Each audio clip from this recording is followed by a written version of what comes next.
Hello everyone, welcome to Sentia Brainery. आप सभी का सेंशिया ब्रेनरी में स्वागत है। और आज से हम जर्नल स्टडीज और जर्नल नॉलेज से रिलेटेड जो भी इंपॉर्टेंट टॉपिक हैं वो भी हम डिस्कस करेंगे।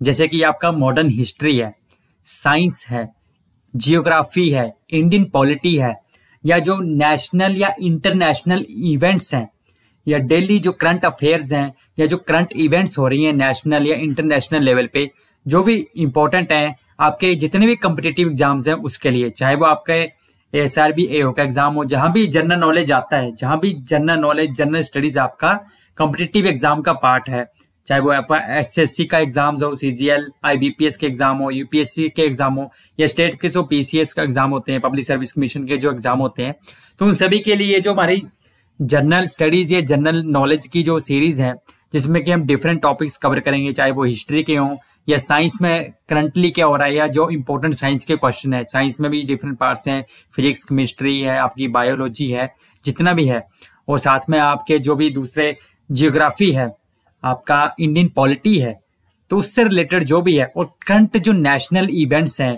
इंटरनेशनल इवेंट्स हैं, जो भी इंपॉर्टेंट टॉपिक्स हैं, उसमें जो भी इंपॉर्टेंट क्वेश्चन बनेंगे तो वो सभी हम डिस्कस करेंगे साथ साथ में। इसके साथ साथ जो हमारा एग्रीकल्चर का चल रहा है वो तो साथ चलेगा ही। एग्रीकल्चर करंट अफेयर के एपिसोड है, चाहे वो जनरल एग्रीकल्चर की सीरीज है, हॉर्टिकल्चर की सीरीज है, तो वो तो आपका सभी एग्रीकल्चर या हॉर्टिकल्चर एग्जाम के लिए इंपॉर्टेंट है। पर ये जो हमारे जनरल स्टडीज का जो हम स्टार्ट कर रहे हैं, ये आपका जितने भी जनरल एग्जाम्स हैं, कॉम्पिटिटिव एग्जाम्स हैं, तो उनके लिए बहुत ही इंपॉर्टेंट होगा। तो आज जो हम मॉडर्न हिस्ट्री जो है, मॉडर्न इंडिया की जो हिस्ट्री है, तो उसको हम स्टार्ट करेंगे। तो उसका हम फर्स्ट पार्ट डिस्कस करेंगे, जिसमें कि हम 20 मोस्ट इंपोर्टेंट क्वेश्चन डिस्कस करेंगे मॉडर्न इंडिया हिस्ट्री के, जो कि आपके डिफरेंट कॉम्पिटिटिव एग्जाम में पूछे गए हैं या पूछे जा सकते हैं। So let's start discussion. तो फर्स्ट क्वेश्चन है हमारा, the first viceroy of India was, India का फर्स्ट वाइसरॉय कौन थे? तो इसका राइट आंसर है आपका लॉर्ड कैनिंग, जो कि 1856 से 1862 तक इंडिया के वाइसरॉय थे। The first governor general of India was, India के फर्स्ट गवर्नर जनरल कौन थे? तो राइट आंसर आपका William Bentinck, Lord William Bentinck जो थे वो इंडिया के फर्स्ट गवर्नर जनरल थे। Who is known as grand old man of India, grand old man of India किसे कहा जाता है?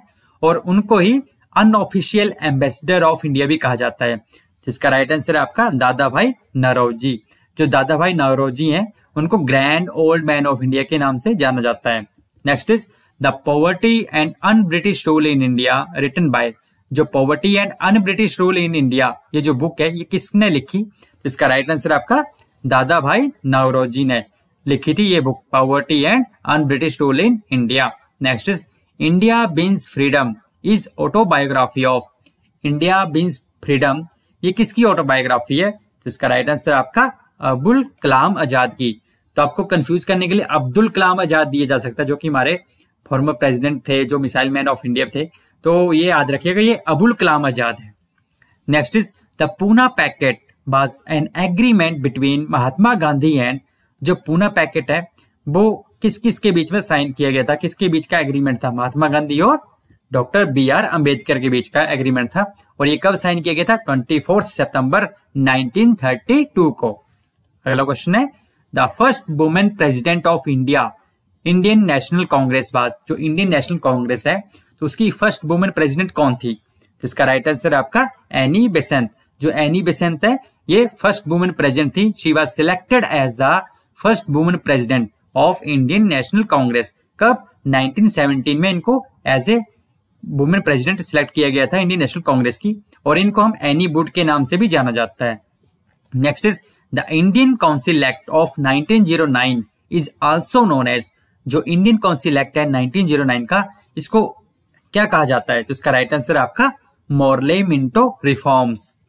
The founder of Indian National Congress was, जो इंडियन नेशनल कांग्रेस है उसके फाउंडर कौन थे? तो इसका राइट आंसर आपका Allan Octavian Hume, AO Hume. Next is the Mohammedan Anglo Oriental College later converted to which university, जो मोहम्मदन एंग्लो ओरिएंटल कॉलेज है तो ये बाद में किस यूनिवर्सिटी में इसको कन्वर्ट कर दिया गया? तो अलीगढ़ मुस्लिम यूनिवर्सिटी। आप देखते हैं जो अलीगढ़ मुस्लिम यूनिवर्सिटी एक बहुत ही फेमस यूनिवर्सिटी है, जो अलीगढ़ उत्तर प्रदेश में है, और ये जो है पहले इसको कहा जाता था मोहम्मदन एंग्लो ओरिएंटल कॉलेज। पहले ये एक कॉलेज था उसके बाद इसको यूनिवर्सिटी में कन्वर्ट कर दिया गया। कब? 1920 में। ये आप याद रखना कि 1920 में इसको अलीगढ़ मुस्लिम यूनिवर्सिटी बना दिया गया था। तो जो अलीगढ़ मुस्लिम यूनिवर्सिटी है, इट वाज एस्टेब्लिश्ड बाय, इसको जो स्थापना की थी किसने की थी? सर सैयद अहमद खान ने। इन्होंने ही एक्चुअली 1877 में ये जो मोहम्मडन एंग्लो ओरिएंटल कॉलेज है इसको एस्टेब्लिश किया गया था। फिर उसके बाद 1920 में क्या हुआ कि इसको अलीगढ़ मुस्लिम यूनिवर्सिटी में कन्वर्ट कर दिया गया। The Pakistan name was proposed by, जो पाकिस्तान का नाम है ये किसने प्रपोज किया था? तो इसका राइट आंसर आपका चौधरी रहमत Ali. Next is when India got independence the PM of UK was, जब इंडिया को इंडिपेंडेंस मिली तो उस टाइम जो यूके इंग्लैंड के प्रधानमंत्री कौन थे? तो इसका राइट आंसर आपका Clement Attlee. The sati system was abolished by, जो सती सिस्टम है इसको किसने अबॉलिश किया? तो इसका राइट आंसर आपका लॉर्ड विलियम बेंटिक ने 1829 में। तो जो राजा राम मोहन राय थे तो उनकी रिकमेंडेशन पे जो लॉर्ड विलियम बेंटिक थे उस टाइम जो गवर्नर जनरल थे, तो इन्होंने सती सिस्टम को अबॉलिश किया था 1829 में। The Delhi became capital of India, Delhi India की कैपिटल कब बनी? तो इसका राइट आंसर आपका 12 दिसंबर 1911 को। ठीक है, इससे पहले इंडिया की कैपिटल कौन थी? कलकत्ता थी, बट 1911 को दिल्ली जो है वो इंडिया की कैपिटल बन गई। Next is who is known as Frontier Gandhi, Frontier Gandhi के नाम से किसे जाना जाता है? तो इसका राइट आंसर आपका अब्दुल गफ्फार खान को। Who is known as American Gandhi, American Gandhi किसे कहते हैं? तो इसका राइट आंसर आपका Martin Luther King. Who is known as African Gandhi, African Gandhi किसे कहा जाता है? नेल्सन मंडेला को। Next is international day of non violence is observed on, जो international day of non violence है ये कब ऑब्जर्व किया जाता है? तो इसका राइट आंसर आपका 2 अक्टूबर को, जिस दिन महात्मा गांधी का जन्मदिन हुआ था, जन्म था, तो उसी दिन को International day of non Violence के रूप में ऑब्जर्व किया जाता है। Next is who called Gandhi as half naked fakir, किसने गांधी जी को हाफ नेकेड फकीर कहा था? तो इसका राइट आंसर आपका विंस्टन चर्चिल ने, जो फॉर्मर ब्रिटिश प्राइम मिनिस्टर थे, तो उसने विंस्टन चर्चिल जो था इसने गांधी जी को हाफ नेकेड फकीर कहा था।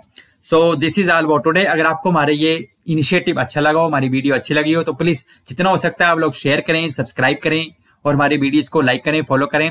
और जो हमारा एग्रीकल्चर करंट अफेयर है, हमारे एग्रीकल्चर के करंट अफेयर के एपिसोड्स हैं, जनरल एग्रीकल्चर की सीरीज है, तो आप उसको फॉलो कर सकते हैं और अपने फ्रेंड्स के साथ शेयर करें। So with this I will say thank you, stay happy, stay blessed, जय हिंद।